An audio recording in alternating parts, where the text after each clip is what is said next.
बिस्मिल्लाहिर्रहमानिर्रहीम। अस्सलाम वालेकुम डियर स्टूडेंट्स। आज के लेक्चर में हम प्रोग्रामिंग को ही थोड़ा सा आगे बढ़ा रहे हैं और आज हम ये देखेंगे कि किस तरह से हम कंप्यूटर प्रोग्रामिंग में या किसी भी कंप्यूटर प्रोग्राम के अंदर डिसीजन स्टेटमेंट्स को इस्तेमाल कर सकते हैं। बेसिकली डिसीजन स्टेटमेंट्स हम इस्तेमाल करते होते हैं मुख्तलिफ चीज़ों को डिसाइड करने के लिए कि अगर ये चीज़ ऐसे हो तो फिर ऐसे हो जाए और अगर ऐसे हो तो ऐसे हो जाए। इससे पहले कि हम डिसीजन स्टेटमेंट्स को देखें, हम एक स्टेटमेंट और देखने जा रहे हैं जिसको हम कहते हैं इनपुट स्टेटमेंट। इनपुट स्टेटमेंट ने क्या करना है, इसने आपको अलाउ करना है कि आप यूज़र से वैल्यूज़ ले सकें और उनको अपने प्रोग्राम्स में इस्तेमाल कर सकें। You can get input values from the program user. Python provides the input function, एक स्पेशली जिसका यूज़र भी हम देखेंगे for this purpose. The read data is in normally string data type. हमने प्रीवियसली पढ़ रखा हुआ है कि डेटा की मुख्तलिफ टाइप्स होती हैं जिसमें स्ट्रिंग है, इंटीजर्स है, फ्लोट है और दूसरी चीज़ें हैं। आमतौर पे जो डेटा रीड होता है इनपुट फंक्शन के ज़रिए से वो किस में हमें मिलता है, स्ट्रिंग के फॉर्म में। और अगर हमने उसको एज ए नंबर यूज़ करना हो तो हम उसको फिर कन्वर्ट करेंगे ताकि नंबर के तौर पर इस्तेमाल कर सकें। मिसाल के तौर पर आप यहाँ पर ये देखें कि हमने ये इनपुट फंक्शन यूज़ किया और हम कहते हैं enter the value for x, तो आपको प्रॉम्प्ट के ऊपर जो है ये लिखा हुआ नज़र आएगा enter the value for x. आपने वैल्यू 10 एंटर की, वो x में आ गई। अब 10 जो है वो स्ट्रिंग है। इसी तरह से हम y की वैल्यू को पढ़ते हैं, ये आउटपुट होगी और y की वैल्यू को रीड किया तो y में वैल्यू आ गई 20। हमने x की वैल्यू को प्रिंट करवाया, 10 प्रिंट हो गया, y की वैल्यू को प्रिंट करवाया, 20 प्रिंट हो गया, राइट। और जब हम इन दोनों को जमा करके प्रिंट कराने की कोशिश करते हैं तो ये हमारे पास 10 20 आ जाता है, 30 नहीं आता। इसका क्या मतलब है, इसका मतलब ये है कि 10 के बाद 20 प्रिंट हो जाता है क्योंकि 10 भी स्ट्रिंग है और 20 भी स्ट्रिंग है। जमा का ऑपरेशन तो सिर्फ इंटीजर्स पे या न्यूमेरिक डेटा टाइप्स पे होता है। अगर आपके पास स्ट्रिंग डेटा टाइप है तो फिर वो आपस में जुड़ जाती हैं, एक स्ट्रिंग के बाद दूसरी स्ट्रिंग जुड़ जाती है और इस प्रोसेस को हम कहते हैं कंकैटिनेशन। इस दूसरे प्रोग्राम में आप देखें कि यहाँ पे हमने जो स्ट्रिंग रीड की है यूज़र से, उस स्ट्रिंग को हमने एक्सप्लिसिटली कन्वर्ट किया है किसमें, इंटीजर में, और अब x में जो वैल्यू स्टोर हो रही है वो इंटीजर है। इसी तरह से y की वैल्यू रीड करके उसको भी हमने इंटीजर में कन्वर्ट किया और y में स्टोर करवाया। x और y को हमने प्रिंट करवाया, वही 10 और 20 हैं, लेकिन इंटरनली इस 10 और 20 की रिप्रेजेंटेशन और इस 10 और 20 की रिप्रेजेंटेशन डिफरेंट है। अब जब हम इसको प्लस ऑपरेटर यूज़ करते हैं तो यहाँ पे हमें इसको इवेल्यूएट करके रिजल्ट दिखाया जाता है जो कि 30 है, जबकि यहाँ पे चूँकि दोनों स्ट्रिंग्स थी तो उनको जोड़ दिया गया, इकट्ठा कर दिया गया, कंकैटिनेट कर दिया गया। अब यही काम हम अपने पाइथन प्रोग्राम में चला के उसको मैं आपको दिखाता हूँ कि कैसे ये हो रहा है। ओके, यहाँ पे देखें कि हमने पहली इनपुट स्टेटमेंट लिखी हुई है। इनपुट फंक्शन है जो कि डेटा को रीड करने के लिए हम इस्तेमाल कर रहे हैं पाइथन के अंदर। Enter the value for x. अब जो भी वैल्यू x के लिए हम एंटर करेंगे वो इस x में आ जाएगी, जो हम इनपुट देंगे वो इस वेरिएबल में स्टोर हो जाएगा। इसी तरह से जो इनपुट हम इस लाइन के लिए देंगे वो इसमें आ जाएगा। Let we execute it line by line. इसको हम डीबग करेंगे इस तरह से, जैसे कि अभी मैंने राइट क्लिक किया तो मेरे पास एक पॉपअप मेन्यू ओपन हो गई, इसमें मैंने डीबग को सिलेक्ट किया और यहाँ देखें आपके पास एक प्रॉम्प्ट आ रही है, आपको वो कह रहा है कि जी वैल्यू एंटर करो 10 की, उसकी x की, तो मैंने वो 10 एंटर कर दिया। जैसे ही मैंने 10 एंटर किया, अगर आप डीबगर पे जाएं तो हम इसको देखेंगे, ठीक, वो 20 की वैल्यू पे चला गया हुआ है। हम 20 की, इसकी y की वैल्यू वो 20 है, वो हम ऐड करते हैं, ठीक। तो हमारे पास enter the value for x और enter the value for y ये दोनों आ गए, ठीक, और उसके बाद उनको कंकैटिनेट करके प्रिंट कर दिया गया। Let I do over here something. मैं कहता हूँ जी a that is equal to 20। मैं वैसे ही इसको लिख रहा हूँ ताकि यहाँ पे कंट्रोल आके रुक जाए जी। तो मैंने जैसे इसको यहाँ इस तरह से डीबग पे क्लिक किया तो यहाँ पे कंट्रोल आके मेरा a इज इक्वल टू 20 पे रुक गया। स्टेटमेंट 3, लाइन 3 की जो स्टेटमेंट है उसको मैं यूज़ नहीं कर रहा हूँ, इस जस्ट मैंने अपने अंडरस्टैंडिंग के लिए इसको यहाँ पे डाला है, तो आपको इससे घबराने की ज़रूरत नहीं। ओके, अब हम यहाँ जाते हैं और ये देखें, हम कहते हैं input enter the value for x। ये देखें आपको लिखा हुआ नज़र आ गया enter the value for x। हम यहाँ पे x की वैल्यू एंटर करते हैं जो कि हमारे पास, लेट्स से दैट मैं कहता हूँ 5। जैसे मैंने x की वैल्यू एंटर की तो आप देखें x और 5 सिंगल कोट्स में आ रहा है। इसका मतलब ये है कि 5 एक स्ट्रिंग है, 5 इंटीजर नहीं है। सिमिलरली मैं अगर y की वैल्यू यहाँ पे रीड कराऊँ, यहाँ पे देखें लिखा हुआ आ गया enter the value for y, और मैं कहता हूँ दैट इज़ 8, तो y में देखें आपके पास 8 आ गया, यहाँ पे आपको नज़र आ रहा है, ठीक। और अगर हम इधर डिबगर में जाएं तो देखें a मैंने वैसे ही बनाया था, दैट वाज इंटीजर, 20 वैल्यू थी उसमें। x में स्ट्रिंग डेटा टाइप की 5 ये वाली वैल्यू है, ये स्ट्रिंग है, और y में भी स्ट्रिंग है जो कि ये है। x को हम प्रिंट करते हैं तो देखें 5 प्रिंट हो गया, y को प्रिंट किया तो 8 प्रिंट हो गया। x प्लस वाई, अब दोनों नंबर्स नहीं हैं, स्ट्रिंग्स हैं। जब हम स्ट्रिंग्स को आपस में प्लस ऑपरेटर या ये ऑपरेटर यूज करेंगे तो ये बेसिकली कंकैटिनेशन ऑपरेटर कहलाएगा, जो कि जोड़ देगा दोनों स्ट्रिंग्स को, और 5 और 8 दोनों लिखे हुए आपको नजर आ जाएंगे। तो ये देखें 5 और 8 लिखे हुए नजर आ रहे हैं। इट्स नॉट 58, ये दो स्ट्रिंग्स हैं जो आपस में जुड़ गई हैं और हमारा प्रोग्राम कंप्लीट हो गया। तो हमने ये देख लिया कि इनपुट को हम कैसे लेते हैं और जो इनपुट लेते हैं वो।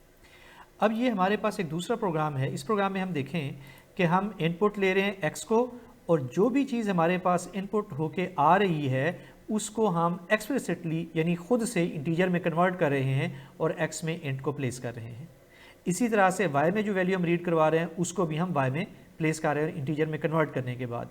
फिर हम x को प्रिंट करते हैं, y को प्रिंट करते हैं और इन दोनों को ऐड करके प्रिंट करते हैं और हम देखते हैं कि हमारे पास क्या रिजल्ट आता है।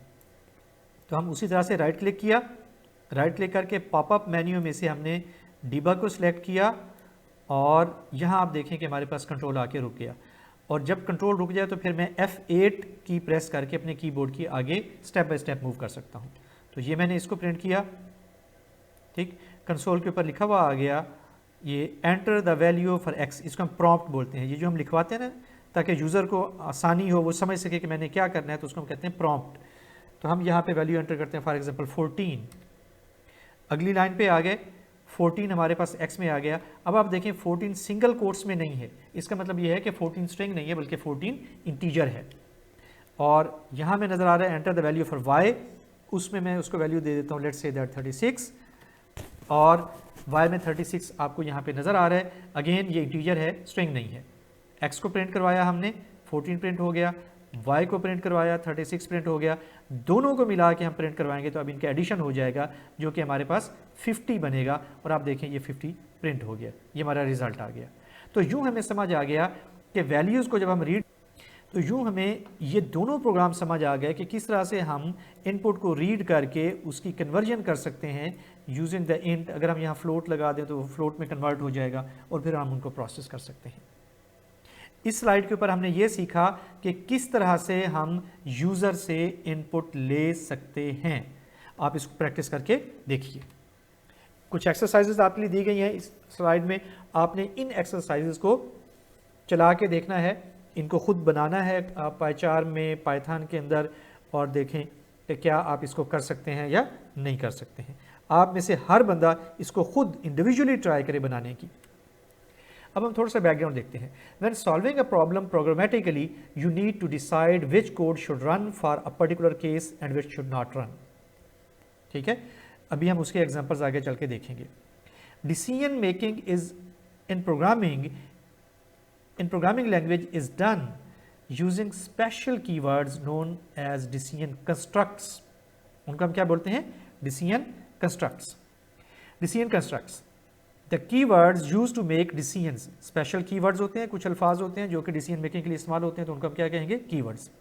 वो कौन से अल्फाज हैं? ये दो हमारे पास मौजूद हैं, इफ़ और if else.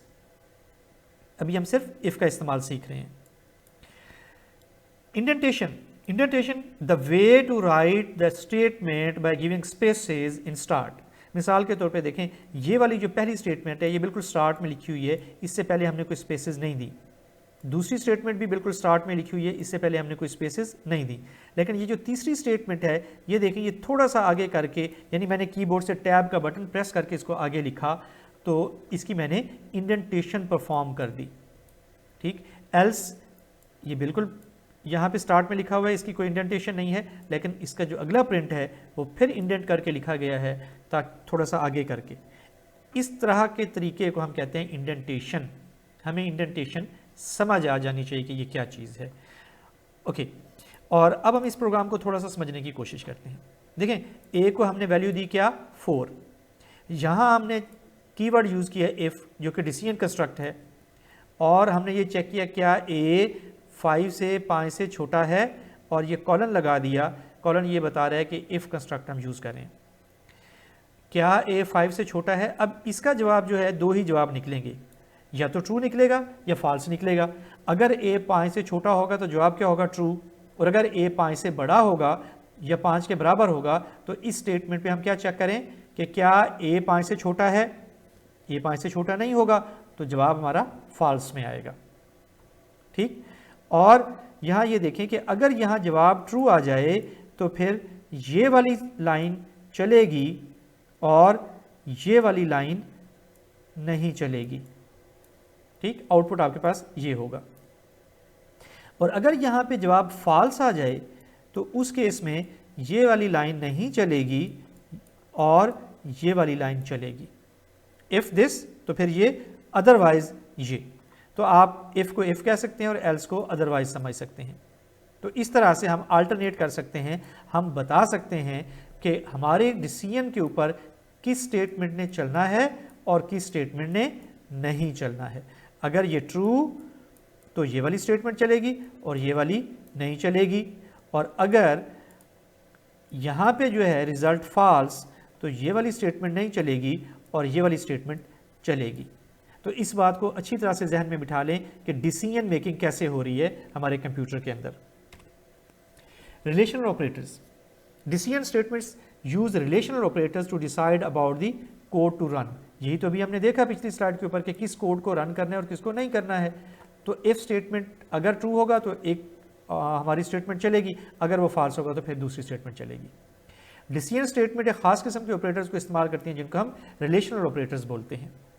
Python relational operators use binary operators, यानी ऑपरेटर्स के दोनों साइडों पे ऑपरेंड होगा। ऑपरेंड 1 इधर होगा, मैं इसको ओ कह देता हूँ, ऑपरेंड 1, और इधर ऑपरेंड 2 होगा। अब बाइनरी ऑपरेटर रिक्वायर्स 2 ऑपरेंड्स, जैसे 5 + 6 है, ठीक। The result of these operators is Boolean, either true और फॉल्स। मिसाल के तौर पे हमारे पास रिलेशनल ऑपरेटर्स ये हैं, ये 6 ऑपरेटर्स हैं। Greater than, equal to, less than equal to and not equal to. Descriptions देखते हैं। This is greater than if left operand, यहाँ पे जो ऑपरेंड है x मिसाल के तौर पे, और यहाँ पे y है, if x left operand is greater then the right operand जो कि y है, द रिजल्ट इज ट्रू। तो इस पूरी स्टेटमेंट का रिजल्ट क्या निकलेगा, ट्रू। और अगर लेफ्ट ऑपरेंड छोटा है और राइट ऑपरेंड बड़ा है तो इसका रिजल्ट क्या निकलेगा, false. Otherwise the result is false. जैसे कि आप a ग्रेटर देन b, तो ये हमारे पास एक डिसीजन स्टेटमेंट लिखी हुई है, रिलेशनल ऑपरेटर यूज किया हुआ है हमने यहाँ पे, और इसके साथ इफ लगाएंगे तो वो फिर डिसीजन में चला जाएगा।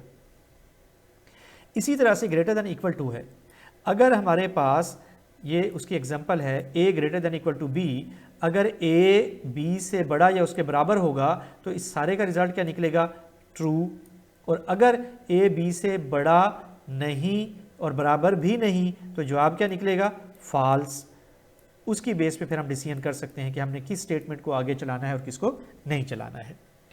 इसी तरह से हमारे पास है लेस देन ऑपरेटर, जिसकी एग्जांपल ये है a लेस देन b। अगर a b से छोटा होगा तो जवाब क्या होगा, ट्रू। अगर a b से छोटा नहीं है तो जवाब फॉल्स। सिमिलरली हमारे पास लेस देन इक्वल टू है, अगर a छोटा है या बराबर है b के तो इस पूरी स्टेटमेंट का जवाब क्या होगा, ट्रू। और अगर a छोटा या बराबर नहीं है तो इसका जवाब क्या होगा, फॉल्स। अगर हमने ये टेस्ट करना हो कि एक नंबर दूसरे नंबर के बराबर है या एक वैल्यू दूसरे के बराबर है या एक स्ट्रिंग दूसरे के बराबर है, तो हम इस तरह से लिखते हैं double equal, a double equal b। अब सवाल ये पैदा होता है कि हम डबल इक्वल क्यों लिखते हैं, क्योंकि अगर मैं ये लिखूं let's say that a equal to 5, तो इसका मतलब होगा कि 5 वैल्यू a को मिल रही है, कंपैरिजन नहीं हो रहा।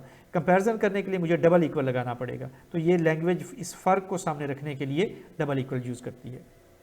अगर a b के बराबर होगा तो जवाब क्या होगा, ट्रू। और अगर a b के बराबर ना हो तो जवाब क्या होगा, फॉल्स। इसी तरह से हम यहाँ पे ये देख रहे हैं कि a बराबर नहीं है b के। अगर a b के बराबर नहीं है तो जवाब क्या होगा, ट्रू। और अगर a b के बराबर होगा तो यहाँ पे जवाब क्या होगा, फॉल्स। तो ये 6 रिलेशनल ऑपरेटर्स जो है हम इनका जवाब बूलियन में निकालेंगे और ये यूज़ होंगे डिसीजन स्टेटमेंट्स के अंदर। अब हम कुछ एग्जांपल्स को देखते हैं। इफ स्टेटमेंट हमारे पास है, पहली decision statement. If statement is a decision statement in Python. The way to write this statement is as follows. क्या? इफ ये कीवर्ड है, हम इसको लिखेंगे, उसके बाद पहला ऑपरेंड लिखेंगे, फिर कोई रिलेशनल ऑपरेटर लिखेंगे और फिर दूसरा ऑपरेंड मेंशन करेंगे। उसकी एग्जांपल क्या है ये देखें। If a greater than b, if keyword, ये कीवर्ड, ए पहला ऑपरेंड, ग्रेटर देन ये रिलेशनल ऑपरेटर और बी हमारा दूसरा ऑपरेंड। किसी भी स्टेटमेंट को लिखने का जो तरीका होता है वो उसका सिंटैक्स कहलाता है। Way to write a statement is also known as the syntax of the statement. ठीक, सिंटैक्स का मतलब यही है कि लिखने का तरीका। अगला हमारे पास कंसेप्ट है वो है स्कोप ऑफ इफ स्टेटमेंट। ये थोड़ा इंपॉर्टेंट स्टेप है। Scope defines that how many other instructions are in the effect of if statement। मिसाल के तौर पे यहाँ पे देखिए हमने a बनाया, ठीक, तो a की वैल्यू हमने 10 असाइन कर दी, a में 10 आ गया, यानी a हमारे पास एक इस तरह का कंटेनर है जिसमें 10 आ गया। इसी तरह से b हमने दूसरा कंटेनर बनाया और जिसमें हमने वैल्यू 20 लिख दी। ठीक, यहाँ पे हम डिसीजन कंस्ट्रक्ट यूज़ कर रहे हैं, डिसीजन स्टेटमेंट, कि इफ़ a लेस देन 10, क्या a लेस देन 10 है? नहीं है। अगर नहीं है तो फिर हमारे पास ये वाली स्टेटमेंट नहीं चलेगी क्योंकि ये फॉल्स हो गया, a लेस देन 10 नहीं है। चलें इसको अभी हम अपने पाइथन के अंदर बना के और चला के देखते हैं। अच्छा, अब आप इस प्रोग्राम को देखें। पहले मैं इस प्रोग्राम को रन करता हूँ, इसके आउटपुट देखने की कोशिश करता हूँ कि वो क्या है। मैंने इसको रन किया, देखिए कुछ भी मेरे पास आउटपुट में नहीं आ रहा। अब मैं इसको लाइन बाय लाइन चला के देखता हूँ कि क्या हो रहा है। गौर से देखिएगा, मैं F8 प्रेस करूँगा अगली लाइन पे जाने के लिए। ए में वैल्यू 10 आ गई, बी में वैल्यू 10 आ गई। क्या ए में जो वैल्यू है वो 10 से छोटी है? नो, क्योंकि ए में 10 ही है ना, तो 10 10 के बराबर है, 10 से छोटा नहीं है, तो ये स्टेटमेंट फॉल्स हो गई। इसके फॉल्स होने की वजह से ये स्टेटमेंट हमने इंडेंटेशन दे के आगे करके लिखी थी, उसका मतलब यही था कि ये स्टेटमेंट इस इफ़ के इफ़ेक्ट में है, उसके अंडर है, और इस स्टेटमेंट के चलने का इन्हिसार इस बात पे है कि इफ़ का जो रिज़ल्ट है वो ट्रू निकलता है या फॉल्स। हमारे इस करंट केस में वो रिज़ल्ट फॉल्स निकल रहा है। मैंने जैसे ही इसको आगे किया तो इफ़ स्टेटमेंट नहीं चली और मेरा प्रोग्राम फिनिश हो गया। ठीक, इसके कोरिस्पॉन्डिंग अगर मैं a को लेट कर देता हूँ 5, ठीक है, और अब मैं इसको चलाता हूँ, देखें a में 5 आ गया, b में 20। अब हम फिर चेक करें क्या a जो है वो 10 से छोटा है? यस, वो 10 से छोटा है, रिजल्ट ट्रू है। ट्रू के केस में यहाँ पे कंट्रोल आ गया और ये प्रिंट हो गया और यहाँ हमें ये लिखा हुआ नज़र भी आ गया। ठीक है, मैं फिर से इसको चला देता हूँ तो ये लिखा हुआ एज लेस देन 10, लेकिन अगर मैं इसको 50 कर दूँ तो हमें कोई आउटपुट नज़र नहीं आ रही क्योंकि यहाँ पे कंडीशन क्या थी? फॉल्स। तो यूँ हमें समझ आ गया कि किस तरह से कोई स्टेटमेंट इफ़ के इफ़ेक्ट में आती है, इफ़ के स्कोप में आती है बेसिकली। अब यहाँ पे इस दूसरी एग्जांपल के अंदर आप देखें कि हम यहाँ पे वही वैल्यूज़ a और b की 10 और 20 यूज़ कर रहे हैं और हम चेक करते हैं कि क्या a b से छोटा है। तो इस पर्टिकुलर केस में a b से छोटा है, a 10 है और b 20 है, तो फिर हमारी ये वाली स्टेटमेंट चलती है। और ये वाली स्टेटमेंट चूँकि इफ़ के स्कोप से बाहर है, इफ़ के इफ़ेक्ट से बाहर है, लिहाजा इसके ट्रू होने का या फॉल्स होने का असर इस पे तो पड़ेगा, ठीक है, लेकिन इस स्टेटमेंट पे नहीं पड़ेगा। इस बात को क्लियर कर लें आप।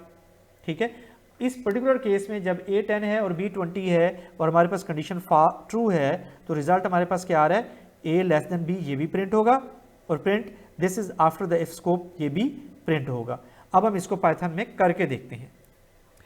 यहाँ पे देखें कि हमने a की वैल्यू जो है वो 5 कर दी है और b की 20 है और यहाँ हम चेक करें कि क्या a b से छोटा है।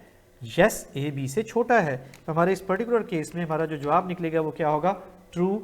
अगर जवाब ट्रू होगा तो ये एक स्टेटमेंट नंबर 4, ये चूँकि इफ़ के स्कोप में है, देखें यहाँ हमने कॉलन लगाया और इसको आगे करके लिखा, इसका मतलब है ये उसके नीचे है, तो ये इफ़ के स्कोप में है, इफ़ के इफेक्ट में है, तो ये स्टेटमेंट चलेगी। और ये स्टेटमेंट चूँकि इफ़ के पैरेलल है लेवल के ऊपर, लिहाजा ये उसके इफेक्ट में नहीं है, उसके स्कोप में नहीं है, इस स्टेटमेंट ने चलना ही चलना है। Let we run it. तो देखें दोनों लाइनों का आउटपुट हमें नजर आ रही है। और अब हम इसको डीबग करके भी देखते हैं। a लेस देन बी, ए में 5 है और बी में 20 है, तो जवाब क्या है? ट्रू।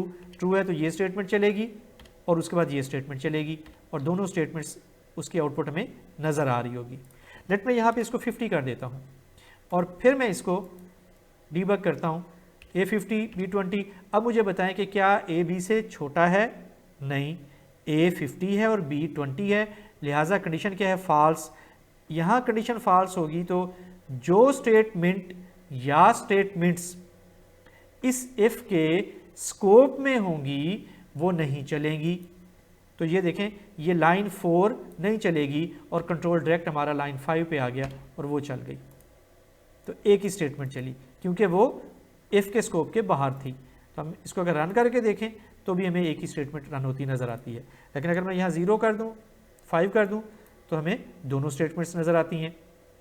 तो यूँ हमें समझ आ गया कि किस तरह से हम स्कोप की बात कर सकते हैं। ठीक है, इस एग्जाम्पल को भी मैंने आपको समझा दिया, इसको खुद आप समझने की कोशिश करें कि कैसे ये काम कर रही है। इफ स्टेटमेंट स्कोप, हम इफ स्टेटमेंट के स्कोप के अंदर एक से ज़्यादा स्टेटमेंट्स भी लिख सकते हैं। जैसे यहाँ देखें 2 स्टेटमेंट्स हैं, ठीक, और यहाँ पे 3 स्टेटमेंट्स हैं, यहाँ पे फिर 2 स्टेटमेंट्स हैं और यहाँ पे 3 स्टेटमेंट्स हैं। आप सैकड़ों स्टेटमेंट्स लिख सकते हैं इफ के स्कोप के अंदर। ठीक, इसकी कोई रेस्ट्रिक्शन हमारे पास नहीं है। अब हम इस चीज़ को पाइथन में चला के चेक करते हैं। देखिए ये प्रोग्राम हमने पहले चला के देखा है। मैं यहाँ पे एक और स्टेटमेंट लिख देता हूँ, this is second line in scope of if, और मैं इसको रन करता हूँ। अब मुझे बताइए कि कंडीशन क्या होगी, यहाँ पे ट्रू होगी या फॉल्स होगी? ए में 5 है और बी में 20 है, A less than B, yes, condition is true. तो दोनों लाइनें स्कोप की इफ के स्कोप वाली वो चल जाएंगी। ये देखिए ये दोनों स्टेटमेंट्स चल गई, और ये चूंकि स्कोप से बाहर थी तो इसने चलना ही चलना था हर सूरत में। हम एक तीसरी उसमें लाइन ऐड करते हैं, this is third line in scope of if. अब हम इसको आउटपुट देखते हैं तो देखें ये आउटपुट है, ये वो स्टेटमेंट्स चली हैं जो कि इफ के स्कोप में थी। ठीक, लेट आई से दैट यहाँ पे मैं कहता हूँ a इज इक्वल टू 20 और मैं एक्स वाई और वेरिएबल देते हैं, x इज इक्वल टू 30 और y is equal to 40, print x plus y। तो ये स्टेटमेंट भी चूंकि इफ़ के स्कोप में है और इफ़ की कंडीशन ट्रू है तो ये भी चलेंगी। हम इसको चला के देखते हैं। यहाँ देखें 70 जवाब आ रहा है, 30 plus 40 that is 70, it's very correct, right. और ये चूंकि इफ़ के बाहर है तो ये हर सूरत चलेगी। लेकिन अगर मैं इसको इफ़ के स्कोप के अंदर कर दूं और अब मैं इसको चलाऊं तो इसने चलना है क्योंकि हमारी कंडीशन ट्रू है। और अगर कंडीशन में फॉल्स कर दूं और फिर मैं इसको चलाऊं तो अब कोई भी लाइन नहीं चल रही। और अगर इसको मैं इफ़ के स्कोप से बाहर निकाल दूं और फिर चलाऊं तो ये वाली आखिरी लाइन चल रही है, और इफ़ के स्कोप के अंदर जितनी भी लाइनें थीं उसमें से कोई स्टेटमेंट नहीं चली। तो हमें समझ आ गया कि इफ़ का स्कोप कैसे काम करता है और स्कोप से क्या मुराद है। इन स्टेटमेंट्स को, इन प्रोग्राम्स को आप खुद से ज़रा ट्राई कीजिए। If statement flow chart, flow chart हमें यह बताता है कि कंप्यूटर का कंट्रोल जो है वो कैसे काम करता है, कैसे लाइन बाय लाइन हम चलते हैं। We start the if statement और हम चेक करते हैं कि क्या इफ़ की कंडीशन ट्रू है। अब दो पॉसिबिलिटीज़ हैं, या तो इफ़ की कंडीशन ट्रू होगी या इफ़ की कंडीशन फॉल्स होगी। अगर इफ़ की कंडीशन ट्रू है तो जो कोड उसके स्कोप के अंदर दिया गया है उसको हम कंडीशनल कोड भी कहते हैं, वो चलेगा। और अगर उसकी कंडीशन फॉल्स है तो इस कोड को छोड़ के आगे निकल जाएगा हमारा प्रोग्राम। ठीक, ये एक टूल है फ्लो चार्ट जिसके ज़रिए से हम समझा सकते हैं कि हमारे कंप्यूटर का फ्लो, इंस्ट्रक्शन फ्लो कैसे काम कर रहा है। लेट इफ स्टेटमेंट स्कोप की हम एक छोटी सी एग्जांपल देखते हैं। a इज इक्वल टू 10, यानी a को 10 असाइन किया गया, और लेट मैं यहाँ पे b चूंकि नहीं बना हुआ तो मैं b यहाँ बना देता हूँ विच इज़ 20। ठीक, अब हम कंडीशन को देखते हैं। ये कंडीशन उसके स्कोप में है, किसके? इफ़ के स्कोप के अंदर, ये दो स्टेटमेंट्स। तो यहाँ देखें, इसको हम इस तरह से रिप्रेजेंट करें, इफ़ कंडीशन इज़ ट्रू, अगर कंडीशन ट्रू है तो स्कोप की जो भी स्टेटमेंट्स हैं वो रन करेंगी, ठीक। और अगर कंडीशन फॉल्स हो जाए तो फिर इफ़ कंडीशन के फॉल्स होने की सूरत में कंट्रोल ये वाला रास्ता लेते हुए यहाँ पे आएगा, यानी इन दो लाइनों को स्किप कर देगा और इस लाइन को प्रिंट करवाएगा। और इसको प्रैक्टिकली हमने अभी करके देखा है। प्रैक्टिस एक्सरसाइजेस, ये 4 प्रोग्राम जो हमने पिछली स्लाइड पे देखे हैं, यही programs you have to draw the flow chart of these programs. हमने फ्लो चार्ट अभी देखा, उसको ड्रा करना आप सीखें इन एग्जाम्पल के जरिए से। Multiple if statements, you can use multiple if statements to make multiple decisions in your program. आपके प्रोग्राम में अगर रिक्वायरमेंट है 10 इफ स्टेटमेंट लगाने की, आप लगा सकते हैं। 50 लगाने की है रिक्वायरमेंट, आप 50 लगा सकते हैं। 100 लगाने की आप 100 लगा सकते हैं। जितना आपकी रिक्वायरमेंट है उतने आप इफ स्टेटमेंट यूज़ कर सकते हैं। आपके ऊपर कोई रेस्ट्रिक्शन लैंग्वेज की तरफ से नहीं है, ठीक है।